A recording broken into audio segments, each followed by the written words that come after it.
Personal notice. Danger's my stock and trade. If the job's too tough for you to handle, you've got a job for me, George Valentine. Write full details. Let George do it.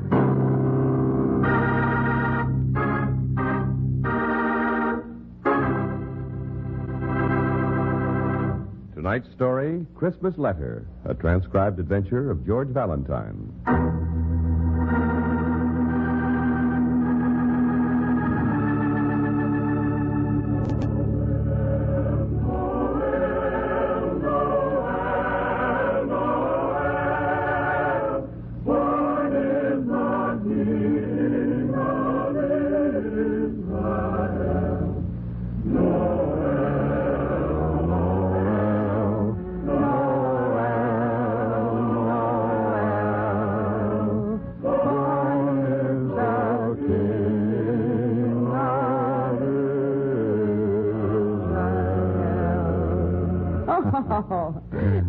You know, darling, we're much better than we were last year. Yep, someday we may actually become mediocre.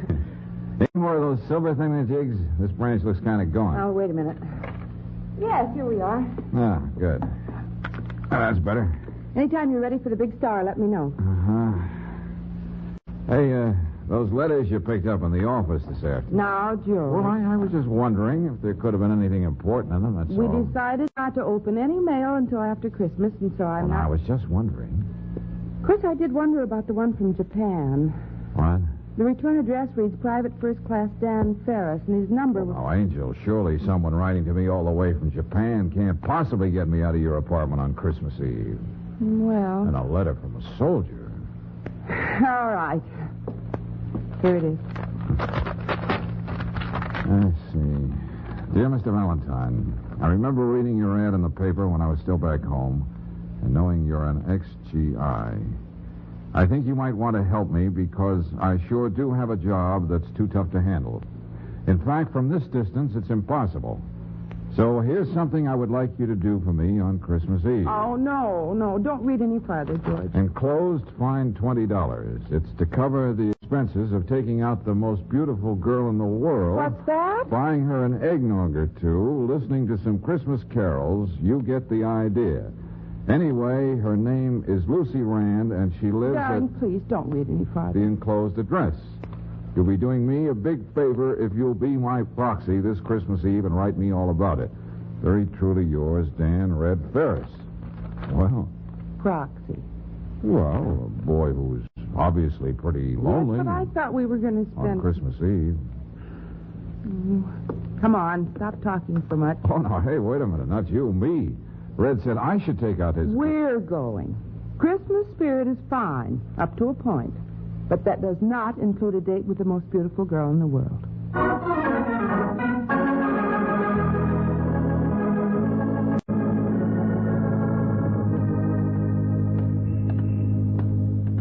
The apartment house is down the block. You know, George, about that letter, Mm. I have a notion our friend Red is really slightly suspicious about his girlfriend's, well, boyfriend. Yeah, such an idea has been known to occur to guys who are 6,000 miles away from home. Well, the girl is probably set to spend this evening with her family, and all we'll really do is just Excuse me, folks. Yeah? I'm sorry to bother you, but that is, we, the missus and I, have had it pretty tough this year. And she's a wonderful cook. Like right here, miss. What's that? It's a Christmas pudding, miss. The missus makes the best in the world. Oh, look, I'm afraid we're on a diet. But if this'll help... Oh, no, sir. This is a very fine pudding, and for only $2. George, I guess at dinner tomorrow we could. Yeah, well, I suppose so. Just a minute. Here. Oh, thanks. Hey, George, he's running away. pudding and all. Hey, wait, you! Okay, wise guy. Let go of me. All right, now, hand me back that money. No. And this wonderful Christmas pudding your wife made. Give. No. I said give you. That's a pudding? Well, it's a brick, miss. A plain, ordinary brick wrapped in some Christmas paper. Why, you crooked little... I have no wife. I have nothing. And I don't care if you call the cops and they put me in jail. At least I get a good meal there. They give turkey and trimmings on Christmas. Oh. So put me in jail. But go ahead, I dare you to put me in jail. Oh, never mind. Keep the money and keep the brick. But you go on with this fancy shuffle and you'll end up in jail, all right. Oh, gee, thank you, mister. Thanks a lot. And Merry Christmas. Yeah. Oh, Brooksy, let's get going and play Cupid so we can get back to that tree.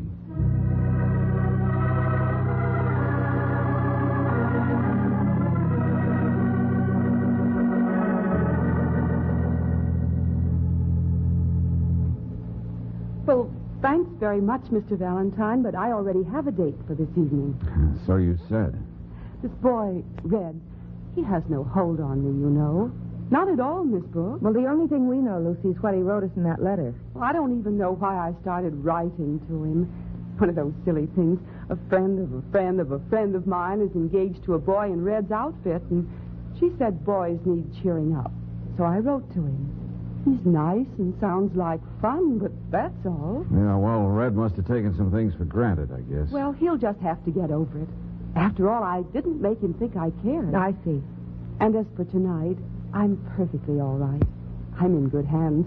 Walter Denning is a perfect gentleman. Walter Denning? You make it sound like a naughty word. Do you know him, George? Slightly. He's in the neighborhood.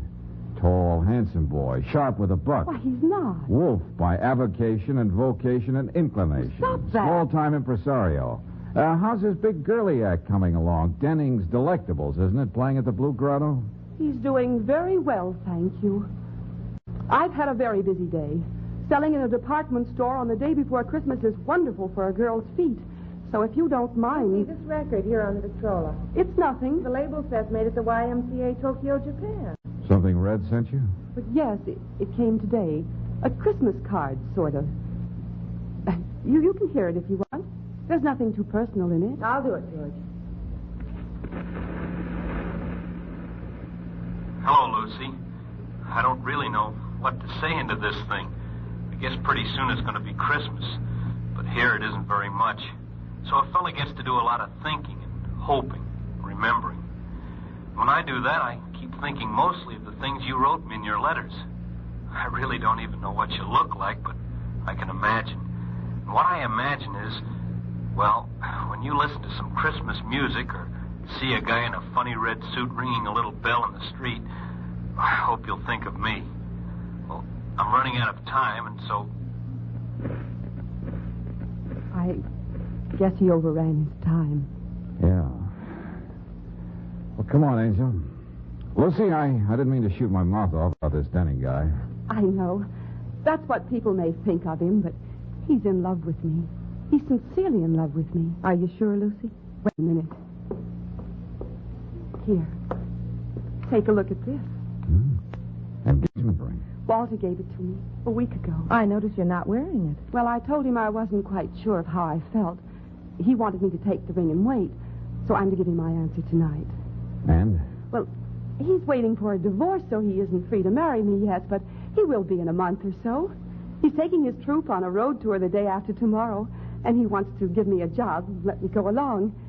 He says he can make a dancer out of me, and then we can be together in the meantime. Yeah. It's a beautiful diamond. Yes, isn't it? Walter really has been sweet to me, honest with me. Do you understand? Sure. Thanks a lot for taking the trouble to come here on Christmas Eve, but really I'm quite all right, and there's nothing to be done about Red. Good luck, Lucy. Thanks. And goodbye.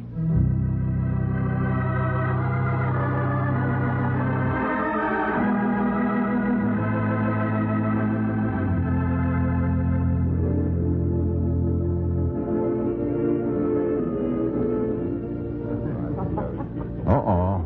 Hi there, Denning. What? Oh. Now watch this. Never would pass up a free drink. Say, how about having a drink with us? Valentine, isn't it? Yeah, that's right. Oh, and this is Miss Brooks, my assistant. Miss Brooks? Well, how charming. I want you to join us at the bar. Only if you'll be my guest. I never knew Valentine had such a beautiful associate. Well, thank you. Yourself. Perhaps someday I might give you a call and we could have a talk. Well, that would be nice. Yeah. Say, how you doing with the horses lately, Walter? Oh, I haven't been playing the horses. Gave them up. I see. A beautiful girl like you, Miss Brooks, should be able to wield a great power over the life of any man. I should? Any man who isn't absolutely blind. Your line is still pretty smooth, friend. Blind? Oh, no. It's just that I guess I'm sentimental. I'd like to play Cupid. Cupid. Yes, you see, I'm in love. Practically engaged to a lovely girl. Oh, really? Yes, you don't know her, but she's wonderful. Lucy. Isn't that a lovely name? Yes, indeed. So I want everyone to be in love and happy. Now, tell me, Miss Brooks, doesn't this guy Valentine ever notice you? All right, now what do we have to drink? Well, I think we'll skip it if you don't mind, Miss Brooks. No. But I thought that Some other you'd, time, huh? All right. As a matter of fact, I was leaving to see Lucy. Did you want to speak to me about anything? No, I guess not. So long. Goodbye, and Merry Christmas. So you owe it to Red to prove to yourself Walter Denning is still in love. Oh, well, guys like that don't change. Not even when they fall in love. He's penny pinching. So he wants to buy us a drink. I'm hard to convince. He gambles and he's a wolf and no pretty girl is safe with him. So he wants to play Cupid for another night. All right, okay. I heard him. George, I know it's tough on Red, and maybe you don't like the idea. But I think we just have to forget all this. Yeah, I guess so. Now, let's go back to my place and finish decorating the tree, huh?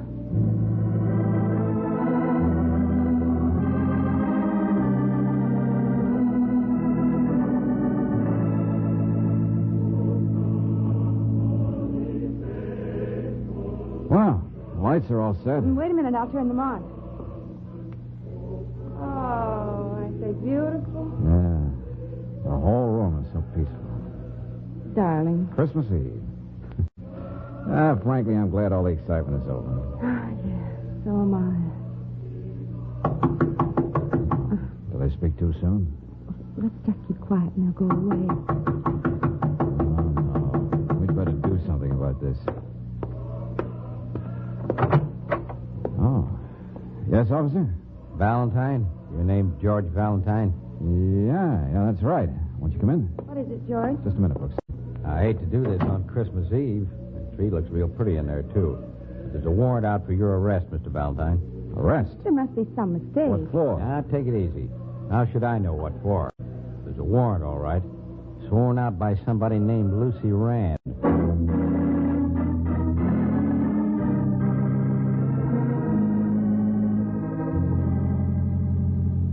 Sorry. Is that all you're going to keep on saying, Lucy? Well, I feel so terrible about this. Well, that's a variation, at least. Well, why on earth would I steal your engagement But ring? don't you see? I didn't know who you were. Not really.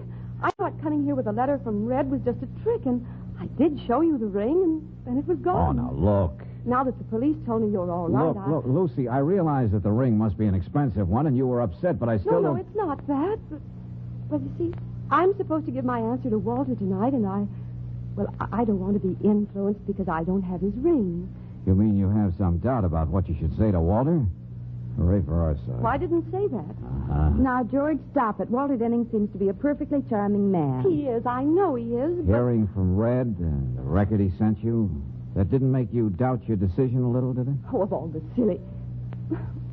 I can't face Walter and tell him his ring has been stolen. Now, dear Mr. Valentine will do whatever he can, but after all, it's nothing that can be accomplished in a minute. You sure it isn't just mislaid, Lucy? No, it isn't. After I showed you the ring, I put it down a minute, and then the phone rang. It's out in the hall, you know, and I went to answer it. Oh, the ironic part of it is that it was a wrong number. And then when I came back, the ring was gone. Uh-huh. From where you were at the phone, you couldn't see who went into your room. No. So it might have been anyone here in the apartment house. Yes, but, well, they're my neighbors. Good, respectable people, and it's Christmas Eve. And why? Okay. I'll see what I can do. Take it easy. Oh, dear. This is probably Walter. Well, there's nothing you can do but let him in. I suppose so. Will our friend Mr. Denning be surprised to see us here? Lucy is not really sure of her feelings toward that guy. Maybe if he finds out about the ring and acts the way I think he will. Now, George, playing Cupid for Red is one thing, but trying... Walter, these are some friends of mine. Miss Brooks and Mr. Valentine. Why, hello again. Yeah. I didn't realize you knew each other. Say, let's all of us get dressed up and go out and celebrate Christmas in real style. A good idea? Well, Walter... Yeah, well, that sounds fine, but I'm afraid I won't be able to join. After all, if I'm to look for that ring of yours, Mr. Lucy... Valentine. Ring? What's he talking about, Lucy? George, I could wring your neck. Well, I'm sorry, Lucy, but I don't think you can keep that a secret from Walter anyway. After all, it'll take days, weeks, if the ring will ever be found. Well, I'm so terribly sorry, Walter. The ring, that beautiful ring you gave me, it must have been stolen. I don't know what to say.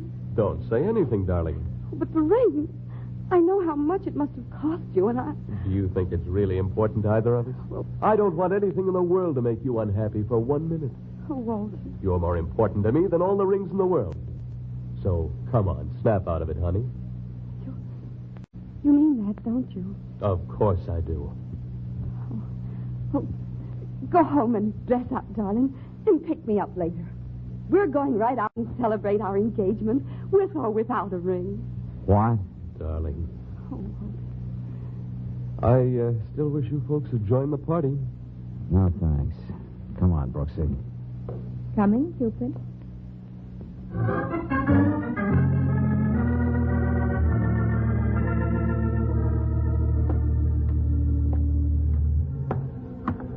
But, George, the way he acted was so sweet.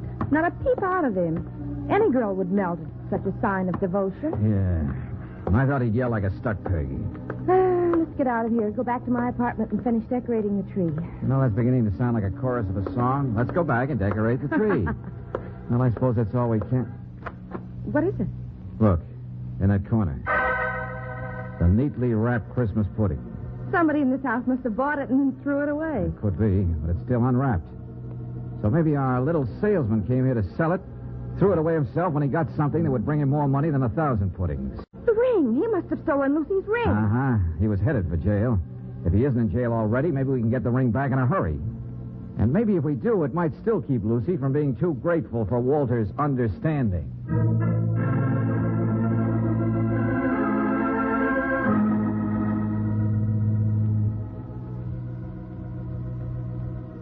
George, he isn't in jail. Are you sure, Angel? I asked Lieutenant Johnson to help, and he checked. It looks more and more like Shorty, huh? No luck with the neighborhood pawn shop? Now they're closed. But a bartender tells me there's one on VC Street that's not only open all the time, but isn't careful of what it buys. See you later.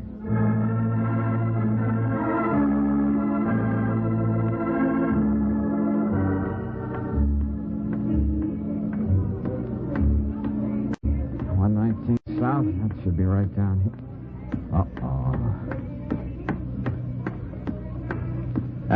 Gonna sell a Christmas pudding in that pawn shop, friend? Yeah, but Remember me, Shorty? Yes, I think so. Excuse me, I'm in a hurry. You wouldn't want to be impolite and leave me, would you, Buster? Let me go. You want to turn something over to me, friend? Something that you don't want to weigh on your conscience? I don't know what you're talking about. I said wait. Now, let's get into the store. No. I said move. You. Come on now. Well, my goodness. What kind of goings on are these? Oh, it's all right, madam. My friend here had an eggnog too many. I don't have anything now, honest. Please let me go. Hold still while I make sure for myself. Give me that. Oh, no, you don't. Well, no doubt Santa Claus gave you this ring because you've been a good boy all year. What are you going to do with me, mister? We're going to take a walk together. Oh, no, please. Come on. Will you have it back now? You can just let me go, huh? You wanted to go to jail. You're going to get your wish. Yeah, but they'll throw the book at me with this. I just saw the door open and the ring was on the table. I'm no criminal, mister. Uh-huh. Oh, mister, it's the holiday season. So I see. People still out buying Christmas trees over there. Oh, you can be nice to a fellow. I can't go there. I'm sorry. Hey, you, stop!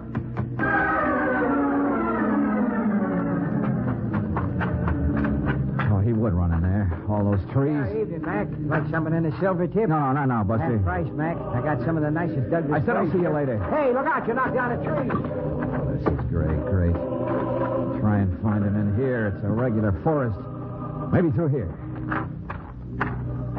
Or maybe... So there you are.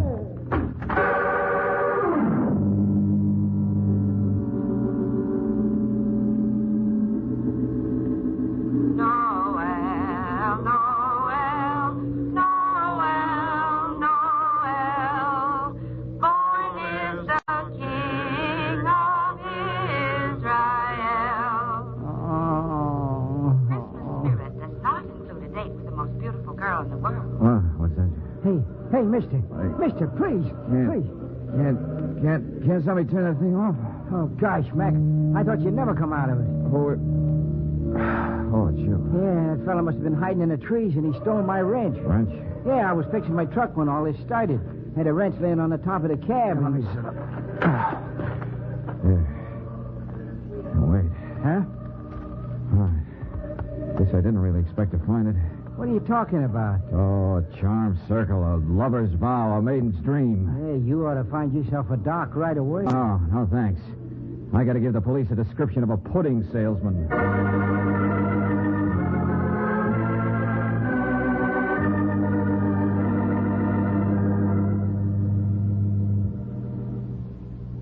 But, Mr. Valentine, what makes you think that the police will catch up with him tonight? Well, of course, I'm not sure they will, but I gave them a pretty good description. Well, I'm sure the police don't need our help, Valentine. Besides, Lucy and I have a table waiting for us at the club. Anyway, it doesn't matter now, just when we get the ring back. Now that I'm sure. But I am sure, Mr. Valentine. Yeah, you said that before. I'll get the tickets tomorrow, Lucy. It'll be a wonderful tour. And you'll be wonderful in the show, darling. Yeah. Everything will be wonderful.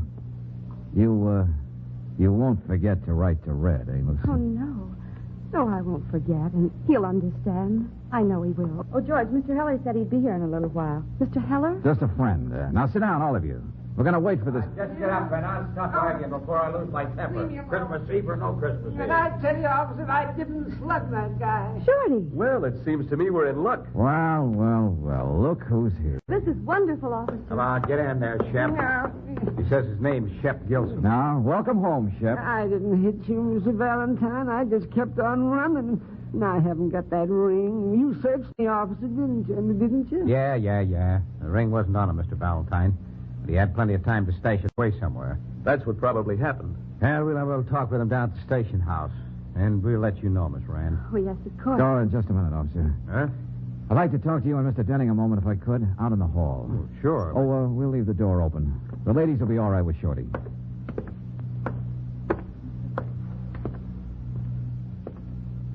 What's on your mind, Valentine? A few things. Yeah? Things like what? Like, would Shep, who's small and kind of puny, really be the one who slugged me? Well, it doesn't take much to swing a heavy wrench. Yeah, but it was lying on top of the cab of that truck. Shep would be too short even to see it up there. I don't understand. And another thing. Shep knew he was facing a long prison term. Now, would he take a chance on knocking me down to get that ring again? It's kind of giving yourself mighty short odds. What are you driving at? The fact that I felt there was something very fishy when you didn't act human, Walter.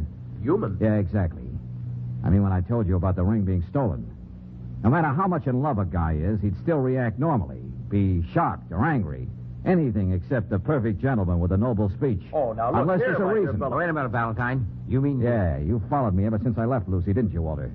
This may be taking another long shot, but you don't mind if we look through your pockets, do you, handsome? I certainly do, and I'd like to see you... Oh, this is just my night for not taking care, Buster. Now, wait a minute, Valentine. Wait a minute, or I'll run you in for assault and You battery. keep out of this, will you? Now, cut it Okay, out. Walter, okay. Shall we play some more? No, let go. Stop that. Ah, the ring. Yeah. Walter, what's been going on out here? I'm afraid you ladies are in time just for the finish. Are you leaving us, Walter? What? Or do you want to stick around? Well, Valentine... What does he mean? You don't mind if I keep the ring, do you? Just as a souvenir? Yes. Yes, of course. Walter. Will somebody tell me what this is all about? That's what I want to know. Walter, please. Where are you going? I'm sorry, Lucy. Goodbye. Goodbye, everybody. But Walter! Okay, Lucy. Now, look, Mr. Heller is a jeweler, a friend of mine, an expert. I was hoping we'd have this ring to show him. But why would Walter do all that just to get his ring back? Why was he so embarrassed? Why would he... Oh, Get the idea? phony. That's what it is, isn't it? The ring, the talk of engagement. Walter just got caught with his real intentions showing, that's all. Phony diamond, phony proposal, phony character. Yes, I was such a fool, Mr. Valentine. Now, you'll be all right. Everything will be all right. Yeah, you ought to call it a swell Christmas present, miss. Yeah, but what about me? What am I going to do with a long rap staring me in the face? Oh, why, Shep, I'm surprised at you. If this ring is worth only a few dollars, you didn't commit very much of a crime now, did you? sure. You might even get just what you wanted from the judge. Just long enough in jail to see you through the holidays. Free turkey, remember? Maybe it's not such a bad Christmas all around.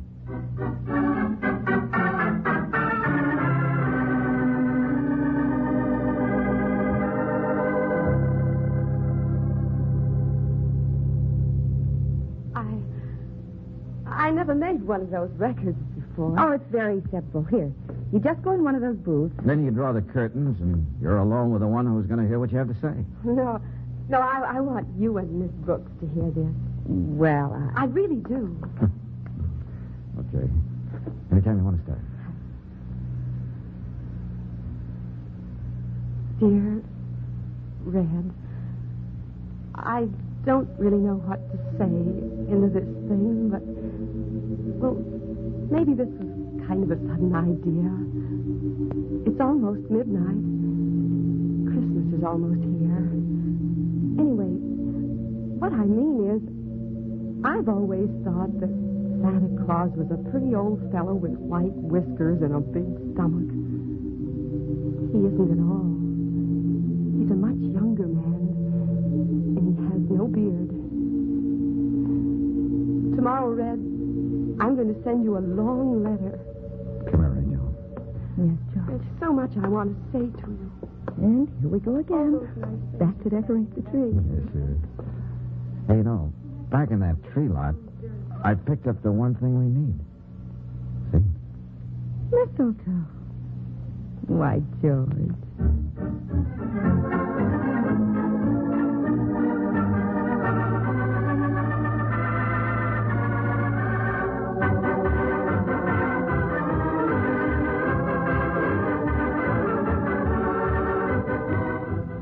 Merry Christmas, everybody. This is John Heaston, and right now I'd like to introduce a friend of yours, George Valentine, but by his real name, Bob Bailey.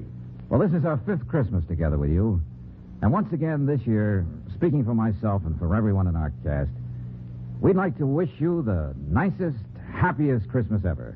Yes, friends, and to that, I'd like to add this message, that this be a very Merry Christmas for you and yours, and that the true spirit of Christmas, peace on earth, will come to pass for all men all over the world.